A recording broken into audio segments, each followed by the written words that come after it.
Laura Hayes was washing dishes alone at 11:43 p.m. when the radio played a song she had not heard in 28 years. At first, she froze because of the melody, then because of the words.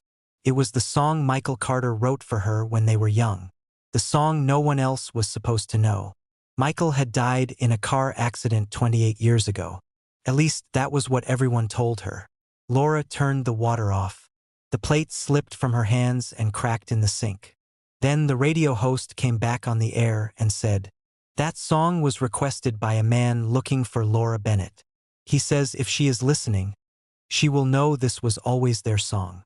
Laura stopped breathing. Bennett was her name before marriage, before the quiet house, before the years of pretending she had moved on, before everyone told her the only man she had ever loved was gone forever. And Michael Carter was the only man who ever called her Laura Bennett like the name meant home. For 28 years, Laura Hayes had avoided old songs. Not all music, just the kind that could reach into a quiet room and open a door she had spent half her life trying to keep closed. She listened to weather reports, cooking shows, and late-night talk radio. Voices were safe. Stories from strangers were safe. But music was dangerous. Music remembered too much. That night, rain tapped against the kitchen window. The house was clean. The dishes were almost done. Her daughter had called earlier to remind her about a doctor's appointment. Her ex-husband David had sent a polite message about a tax document. Everything about the evening was ordinary, until the guitar started. 3 soft notes. Then another 3. Laura's hands went cold. She knew that melody.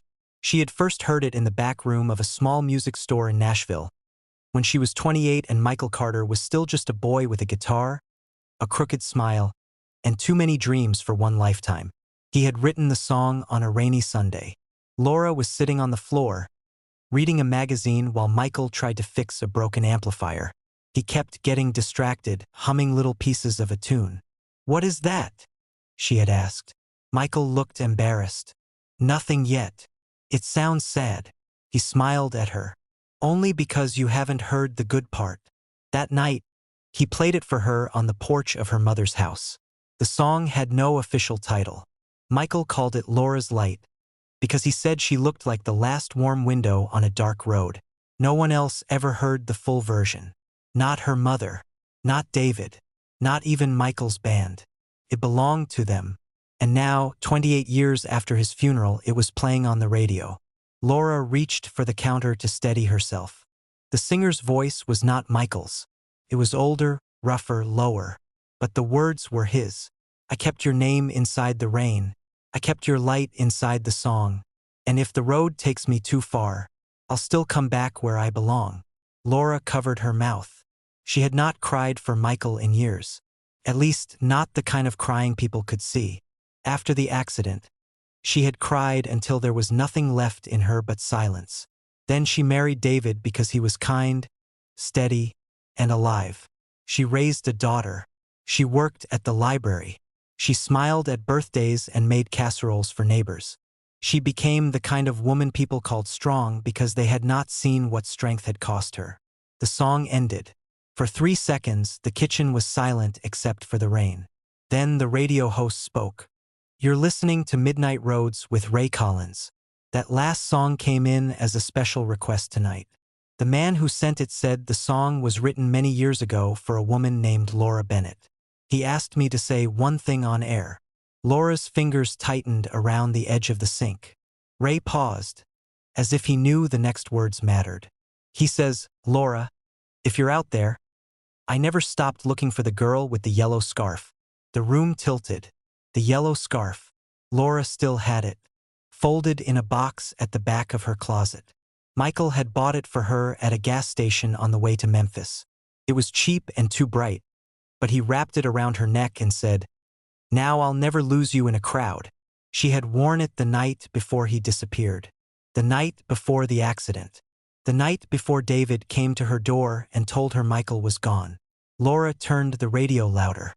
Ray continued. "He also left a number here at the station. If Laura Bennett is listening, call us. He says he owes you the truth." Laura backed away from the sink. Her whole body was shaking. The truth. Not an apology. Not a memory. The truth. She walked to the hallway closet, pulled down the old blue storage box, and opened it on the floor. Inside were photographs, letters, ticket stubs, and the yellow scarf wrapped in tissue paper. At the bottom was the newspaper clipping David had given her 28 years ago. Local musician presumed dead after highway crash. Presumed. Laura had never noticed that word before. Presumed dead. Not confirmed. Not buried. Not found. Presumed. She sat on the floor until the radio show ended, holding the scarf in her lap. Then she picked up the phone. Her fingers hovered over the number the host had repeated twice. But before she could call, her phone rang. David. Laura stared at his name. He never called this late. She answered with a voice she barely recognized. David. There was silence on the other end. Then he said, Laura, did you hear the radio? Her blood went cold, because he did not sound surprised. He sounded afraid. Laura stood in the kitchen with the phone in her hand. David's name glowed on the screen. He never called this late. She answered slowly. David. For a moment, there was only silence. Then he said, Laura, did you hear the radio? Her blood went cold. He did not sound confused. He sounded afraid. What do you know? She asked. David sighed. Please don't do this tonight. Don't do what? Ask why a dead man just requested our song on the radio. David said nothing. That silence was the answer. Did you know Michael was alive? I didn't know at first, David whispered. At first. The accident was real. His car went off the bridge. Everyone thought he was dead. But he wasn't. No. Laura sat down slowly. The cracked plate was still in the sink. The radio was still humming. The rain was still touching the window. But her life no longer felt real. Michael was alive. Not a memory. Not a ghost. Alive. Why didn't you tell me? David's voice broke. Because when I found out, you were finally standing again. That was not your choice. I know. No, Laura said. You made it your choice. David was quiet. Then he said, Michael came back. Laura stopped breathing. When? Almost 2 years after the accident. 2 years. 2 years after Laura had buried him in her heart. 2 years after she had married David because everyone told her moving on was the only way to survive. He came here? She asked. Yes. And you saw him? Yes. Laura gripped the table. What did you tell him? David swallowed. I told him you were married. That was true. I told him you were happy. Laura closed her eyes. There it was. The lie that had stolen the rest of her life. I was not happy, she said. I was trying not to break. I know that now. You knew it then. David did not deny it. Laura stood up. You let me mourn a man who was alive. I was afraid to lose you. The honesty did not make the wound softer. It made it deeper. Laura had thought David was helping her heal. Now she understood he had been building a life around a secret. You called it protection, Laura said. I did.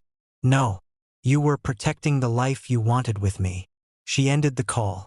For a long moment, Laura stood in the quiet kitchen with the phone against her chest. Then she called the radio station. A tired producer answered. Laura gave her old name, Laura Bennett. There was a pause. Then the host, Ray Collins, came on the line. Laura Bennett?